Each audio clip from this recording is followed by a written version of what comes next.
وانتم ماشيين على طول الطريق كده في البر الغربي هتلاقوا مصانع كتير جدا باسم مصانع الالاباستر. ايه حكايه حجر الالاباستر ده وايه قصته؟ ده اللي هنشوفه وهنسمعه من الناس اللي بتصنع هنا اشكال من الاحجار ده. يلا بينا.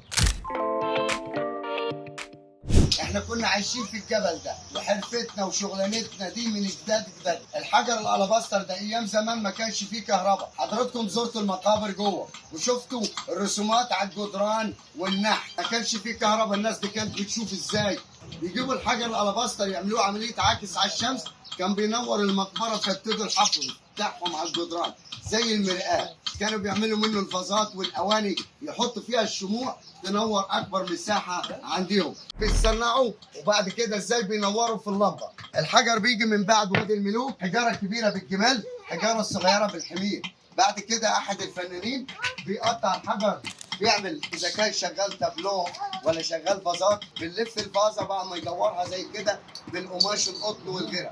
بعد ما سمعنا قصه احجار الالاباستر وازاي بيتم تصنيع منها الاشكال المختلفه، تعالوا بقى ندخل نتفرج دلوقتي الناس هنا في صعيد مصر بيصنعوا ايه من الاحجار.